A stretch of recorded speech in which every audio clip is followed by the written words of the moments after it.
예, 안녕하세요. 김영우 의원입니다. 먼저 출마의 변 한 말씀 하신다면? 지금 자유한국당의 이미지 가지고는 백약이 무효다. 이런 얘기를 많이 듣고 있습니다. 예. 우리가 아무리 옳은 소리를 해도 옳게 안 들린다는 것이죠. 네. 그러니까 이제 우리가 가지고 있는 상품을 팔려고 해도 상품을 파는 사람에 대한 신뢰가 없기 때문에 상품이 안 보인다는 겁니다. 그래서 당이 새롭게 변화와 혁신 이미지를 좀 가는 것이 중요하겠다. 새로운 인물이 나오는 것이 굉장히 중요하겠다라는 말씀을 많이 듣고 있어요. 그래서 뭐 저도 삼선이기 때문에 완전히 새로운 인물이라고 할 수는 없지만 다른 후보와 비교했을 때 가장 젊은 나이고 또 새로운 변화와 혁신의 이미지가 있다. 이제 이렇게 응원해 주시는 의원님들이 계십니다. 그래서 출마하게 됐습니다. 네. 뭐니 해도 이번 경선도 역시 친박 비박 대결 아니냐 이런 분석이 있는데 그 분석엔 동의하세요? 그런 계파 프레임으로 지금 가고 있습니다. 불행한 일입니다. 저도 물론 이제 비박계 후보다 뭐 이렇게 언론에서 이제 족보를 쓰고 있는데 그걸 우리가 부인할 수는 없습니다. 다만 특정 계파에 기대서 이번에 표를 얻어보겠다고 하는 이 계파 프레임으로 가는 원내대표 선거는 저는 바람직하지 않다. 그래서 저는 탈계파 선언을 했습니다. 계파 단일화에도 응하지 않았습니다.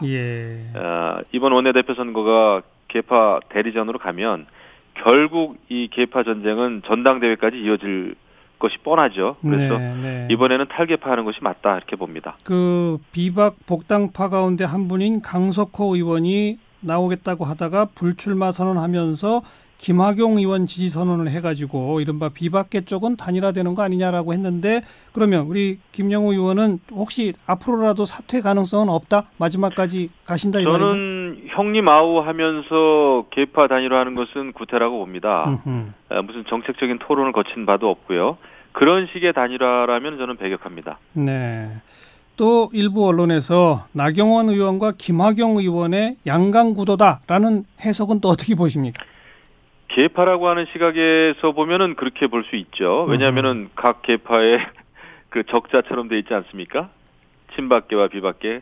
하지만 제가 볼 때는 계파 프레임으로 보면 그런데 저는 오히려 계파 선거를 치르려고 하는 분들하고 탈계파를 치르려고 하는 저하고 계파와 탈계파의 구도다. 오히려 이렇게 저는 생각을 해요. 그럼 실질적으로 많은 의원님들은 의원님들 개개에 있는 의원님들은 계파에 이렇게 얽매여 있지는 않습니다. 오히려 그 원내대표 선거에 나서는 후보들이 지금 계파 프레임으로 몰고 가는 것이죠. 네, 그러니까 자유한국당의 다수 의원은 계파 무관하고 뭔가 좀 참신하고 변화와 혁신 이끌 사람을 찍을 거다 이렇게 보신다. 그게 말없는 다수의 목소리인 것 같아요. 네, 최근에 김무성 의원이 몇 마디 언급을 해가지고 이명박 박근혜 두 전직 대통령 불구속 재판 받도록 석방하자, 그 촉구하는 결의안을 국회에 내자 이런 움직임이 일고 있는데 여기에 대해서는 어떤 의견이세요? 저는 내용에 대해서는 공감합니다. 다만 김무성 대표가 그렇게 얘기하시니까 서청원 또 전 대표가 즉각적으로 반박하지 않으셨습니까? 그래서 저는 이런 문제는 차기 원내 지도부가 공식적인 채널을 통해서 의원을 절충하고 의견을 모아가는 그런 그 방식으로 해야지. 그 계파의 상징성이 있는 두 분이 이 문제를 가지고 정쟁을 하듯이 가는 것은 옳지 않다 생각합니다. 그런데 석방 촉구 결의안을 그러면 자유한국당 의원들의 뜻을 모아가지고 국회에 제출해서 표결에 붙이자는 얘기입니까? 어떤 겁니까? 아닙니다. 원내에서 일단 그런 의견을 모아볼 수는 있겠죠. 우리 그 자유한국당 내에서요. 그건 좀 충분한 토론이 좀 필요합니다. 그리고 저는 전직 대통령 두 분이 이 구속된 상황에서 재판받는 것은 국민 통합과 화합을 위해서도 저는 그렇게 썩 좋게 생각을 안 합니다. 지금 또 문정부가 적폐청산이라고 하는 이런 그 의도가 다분히 있는 상황에서 이렇게 되는 것이기 때문에 지금 증거인멸이라든지 도주의 염려가 없지 않습니까? 그런데 두 국가 원수에 대해서 저는 그렇게 지금 구속재판 하에서 그 재판이 굉장히 재판 절차도 지금 굉장히 좀 강압적으로 이루어지고 있다 있다고 생각하거든요. 그러니까 그 불구속 상태로 재판받을 수 있게 석방해 줍시다라는 촉구 결의안을 국회에 정식 제출해서 표결에 붙이는 건 아니고 그냥 자유한국당 의원들의 뜻을 모아서 입장 표명 정도까지다 이 말인가요? 자유한국당은 그렇게 그런 걸 추구할 필요가 있고요. 네. 이거 뭐 표결로 가는 상황은 아니죠. 보통 이제 결의안 같은 경우에는 뭐 표결을 하지 않으니까요. 네. 그런데 그 결의안이 국회에서 채택이 되려면 다수 의원이 동의해야 되는 거 아닌가요? 물론 그렇습니다. 그 국회 결의안으로 하는 것은 다수가 동의를 해야 가능하죠. 예.